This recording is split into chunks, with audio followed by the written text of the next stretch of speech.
Hello everyone, कैसे हैं आप सब। आशा करते हैं बिल्कुल अच्छे होंगे।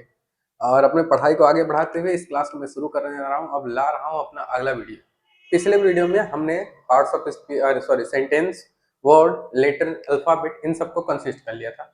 इसमें हम लोग क्या पढ़ने वाले हैं, इसमें हम लोग शुरू करने वाले हैं अपने अगले पार्ट को, जिसे हम लोग कह रहे हैं स्लैंग।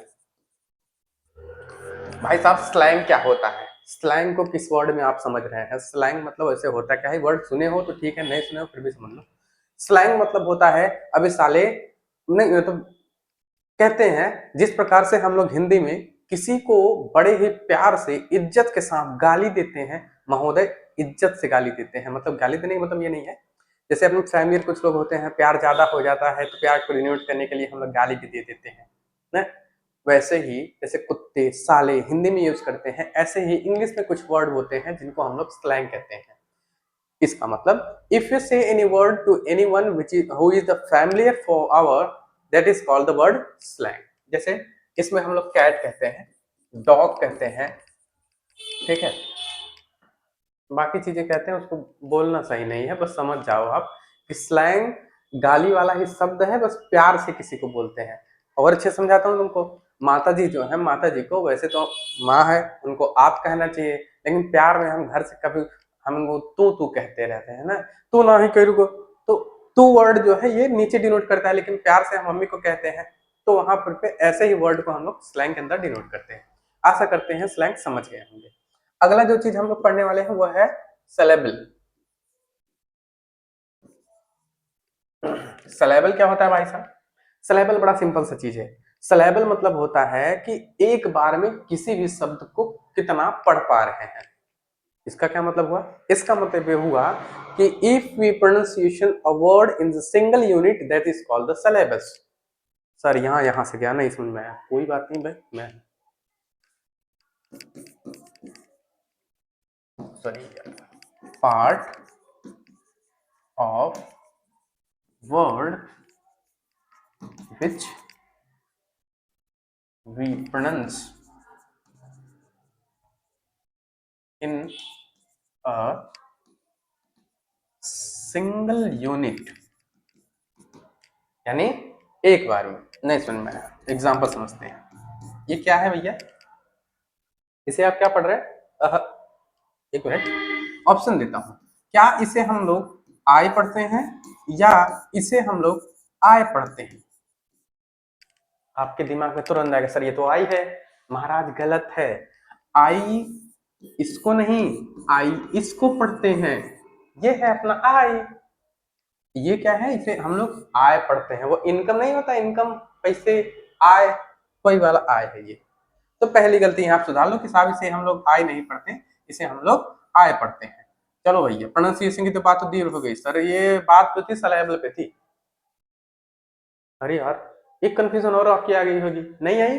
मैं क्रिएट कर देता हूँ, मैं हूं ही क्रिएट करने के लिए। महाराज एक बात बताओ कि हमने जब पढ़ा था वर्ड के बारे में, सर आप तो ये बताए थे कि word is a group of word, group of letters which make complete sense.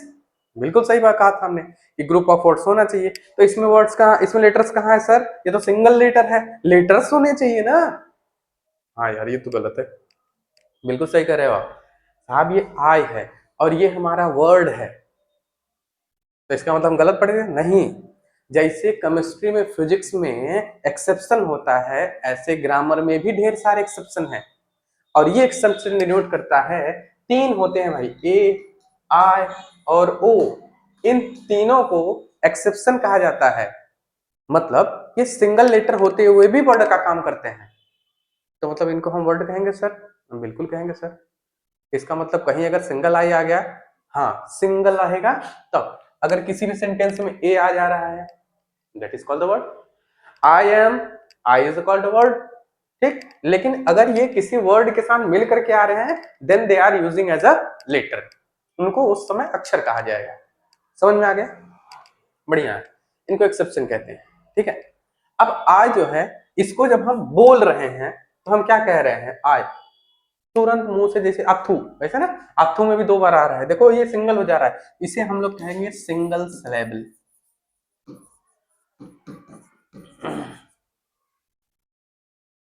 तो डबल सिलेबल भी आना चाहिए। हाँ भैया है ना, ये देखो, फादर,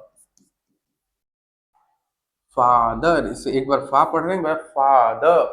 प्रोनाउंसिएशन में दो पार्ट आ रहा है, इसे हम लोग डबल सेलेबल कहते हैं। तो ट्रिपल सेलेबल भी होगा? हाँ, अरे बहुत सेलेबल है भाई। ये देखो, सिस्टर इन लॉ, 3 सेलेबल है, sister in law. This is called the 3 saleable. और इसी प्रकार से सेलेबल बढ़ता जाता है। तो अब कोई भी वर्ड आए तो उनमें सेलेबल को गिनने की कोशिश करो, कम से कम 10 वर्ड ढूंढो जिनमें की 1 2 3 सेलेबल वाले सेंटेंस कंसिस्ट करते हैं, सॉरी वर्ड कंसिस्ट करते हो, तो ये होता है सेलेबल। आशा करते हैं सेलेबल और स्लैंग आप समझ गए होंगे।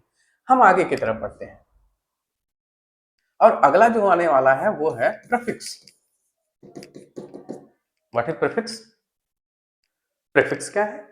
हाँ, हिंदी में आप उपसर्ग और प्रत्यय पढ़े होंगे, पढ़ा है आपने? बिल्कुल सही है।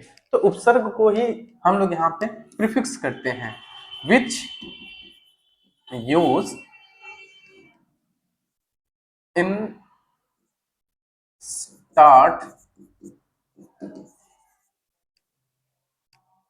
Starting word.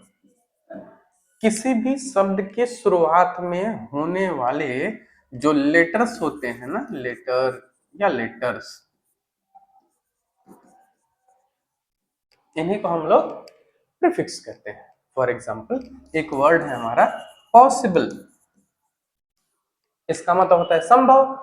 हमने इसके आगे आई एम, तो इम्पॉसिबल। अब यहाँ पे जो लेटर एम आया है, ये क्या डिनोट करता है? ये डिनोट करता है this is called the prefix. अच्छा, एक और देख लो, ये होता है प्योर, इसी के आगे हमने लगा दिया आई एम इम्प्योर। समझ आ गया? चल, अब इसका उल्टा होता है सफिक्स। इसका क्या मतलब है भाई? बिल्कुल जैसे ये यूज हुआ था स्टार्टिंग में, यहाँ पे एंडिंग यूज हो जाएगा, वर्ड के एंडिंग में यूज होगा। ठीक है, जैसे फॉर एग्जांपल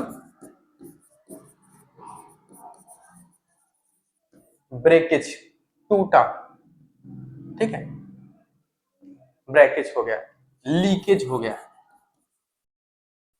यहाँ पे जो एज वर्ड दिख रहा है, ये क्या है? हमारा सफिक्स है।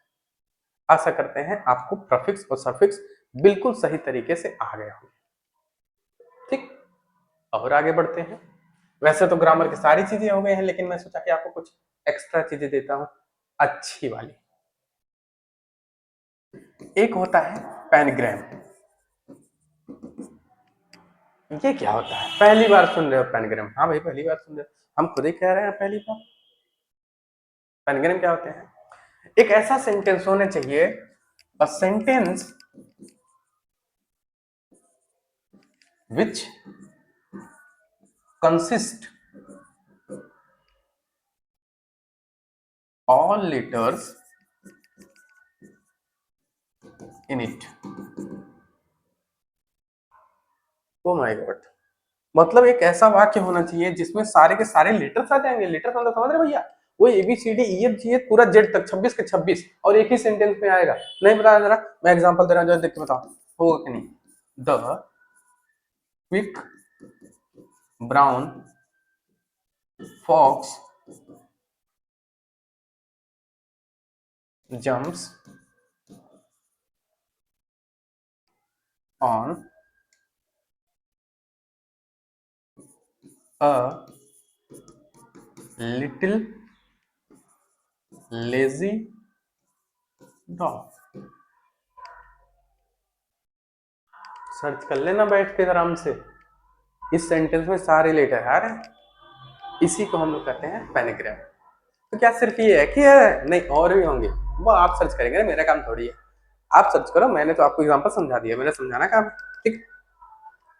अच्छा, इसके अलावा कुछ और वर्ड होते हैं, जैसे सिनोनिम।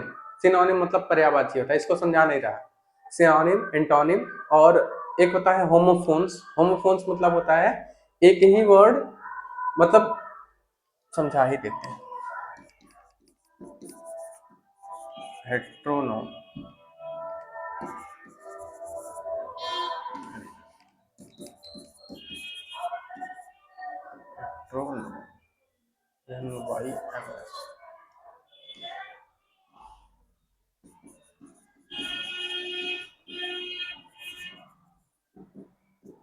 इन्हें हेट्रोनोम्स या होमोफोन्स दोनों कहते हैं। ठीक है, इसमें आते क्या है कि जैसे एक वर्ड मैं यूज कर रहा हूं, ये क्या लिखा है हेयर, और ये क्या लिखा है हेयर, पर दोनों में अंतर क्या है? इस हेयर का मतलब है हमारे बाल होते हैं, ये समझ रहे हो, और इस हेयर का मतलब होता है मेल रैबिट, खरगोश हो, हिंदी में खरहा कहते हैं, समझ लो, ये खरगोश है मेल वाला, और ये है, दोनों को प्रिंस सेम कर रहे हैं ना हेयर, समझ गए? इसे हम लोग कहते हैं हेट्रोनोम या होमोफोन। अब आपके जो बेसिक टर्म थे वो लगभग खत्म हो चुके हैं। अगले वीडियो में हम लोग शुरू करने वाले हैं पार्ट्स ऑफ स्पीच, एकदम धुआंधार तरीके से, नाउन को स्पेशली लाएंगे और निचोड़ के रख देंगे एकदम। ठीक है, आप तैयार हैं तो कमेंट बॉक्स में यस लिखिए, और फिर मिलते हैं नेक्स्ट वीडियो में। Bye bye.